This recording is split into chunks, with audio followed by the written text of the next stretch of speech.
কিন্তু আজকে খোলা আকাশের নিচে আমার মানুষ, মেহনতি মানুষগুলি ঘুমাবে, বস্ত্রহীন থাকবে। আজকে মা তার বাচ্চার মুখে খানা তুলে দিতে পারবে না। আজকে বাচ্চাকে বস্ত্র পরিধান করতে ব্যর্থ হয়েছে তার বাবা। আজকে হাজারো মানুষ তার বাচ্চার মুখে খাদ্য দিতে ব্যর্থ হয়েছে। আপনি এর মধ্যে থাকবেন তো মেনে নেওয়া যায় না, এটা মেনে নেওয়া যায় না। যে দেশের মানুষ এখনো বস্ত্রহীন চলছে, যে দেশের মানুষ এখনো চিকিৎসাবিহীন মারা যাচ্ছে, যে দেশের মানুষ আজকে ডাস্টবিনে কাক কুকুরের সাথে খাদ্যের জন্য লড়াই করছে, সেই দেশের টাকা দিয়ে ওখানে মূর্তি স্থাপন করা হলে বাংলাদেশের মানুষ মানতে পারে না, এই সহ্য করতে পারি না। এদেশ কার বাবার দেশ নয়, এদেশ কার দাদার দেশ নয়। আমাদের টাকা দিয়ে মূর্তি স্থাপন করতে দেওয়া হবে না। আন্দোলন করবো, সংগ্রাম করবো, জিহাদ করবো, লড়াই করবো। ভাইয়েরা আমার, কথাবার্তা ক্লিয়ার।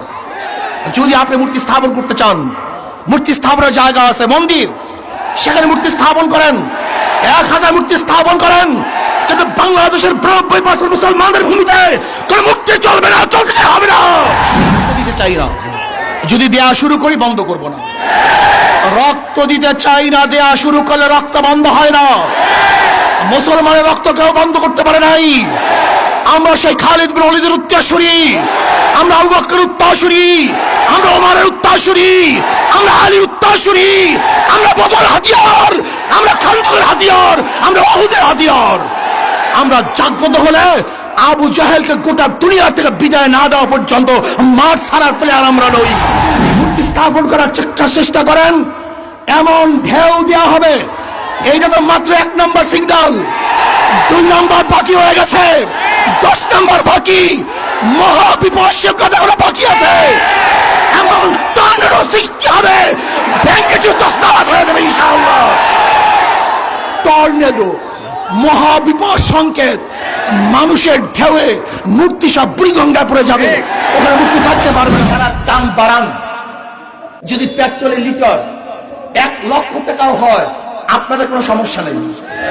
কারণ এই পরিমাণ চুরি করেছেন, ডাকাতি করেছেন, টাকার পাহাড় করেছেন।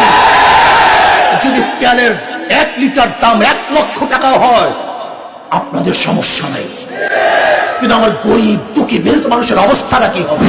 প্রথমে লুচ্চা এবং চামড়া ব্যবসায়ী, আজকে ওলামায়ে কেরামদেরকে ধর্ম ব্যবসায়ী বলে, তোর তো চামড়া ব্যবসায়ী, লুচ্চা কোথাকার, নাস্তিকের গোষ্ঠী। ধর্ম নিয়ে কথা বলো, 1000 মাদ্রাসা নামে লিস্টি করছে, সাহসটা বুঝুন আপনি। অথচ কোনো মাদ্রাসায় ধর্ষণ হয় না, যে প্রতিষ্ঠানে ধর্ষণ হয় তার বিরুদ্ধে লিস্টি হয় না।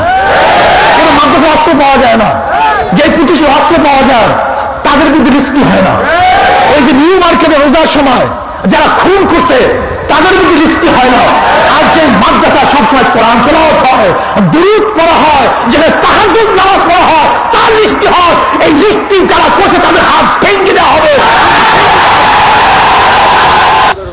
তুমি অনুমতি কে দিছে যে একজন 16 জন ওলামায়ে কেরাম ধর্ম ব্যবসায়ী, মাদ্রাসা সন্ত্রাসবাদ, এই রিপোর্ট কালেকশন করে অনুমতি তোকে কে দিছে?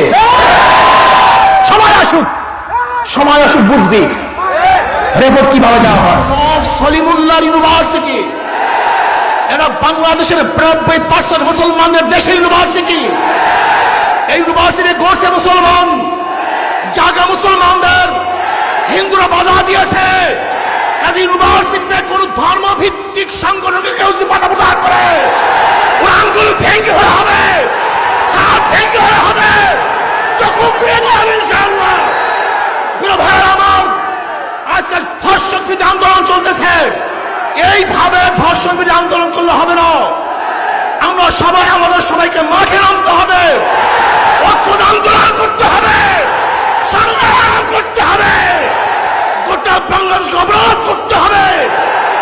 যদি আমরা অবরোধ করতে পারি, আন্দোলন করতে পারি, তাহলে ধর্ষণ মুক্ত একদম এই বাংলাদেশের জমিনের মধ্যে কোনো নাস্তিক রাখা হবে না ইনশাআল্লাহ।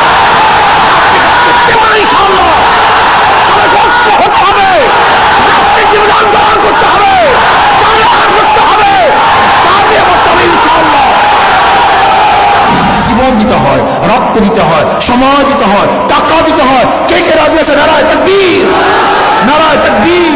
আমরা গম পাই না, অমুক পাই না, তমুক পাই না, কিচ্ছু দরকার নাই, কিন্তু মনের মধ্যে আমরা শান্তি পাই, যে শান্তি কোনোদিন প্রকাশ করা যাবে না। আমার ভাই, আমার বোন, আমার বাবা, আমার চাচা, আমার পাড়ার লোক বেঈমানদের আদর্শ বাস্তবায়ন করার জন্য চেষ্টা করছে, কিন্তু আপনার রাষ্ট্রের আদর্শ বাস্তবায়ন করার জন্য জীবন দিয়েছি, রক্ত দিয়েছি। আর আমি আল্লাহ, আমি ঐক্যবদ্ধ হবে, তার সংগ্রাম করবে, আন্দোলন করবে, অযোধ্যায় বাবরি মসজিদ থাকবে, স্থাপন করবে, তার জন্য লড়াই করে যদি জীবন দিতে হয়, মুসলমান জীবন দেবে ইনশাআল্লাহ।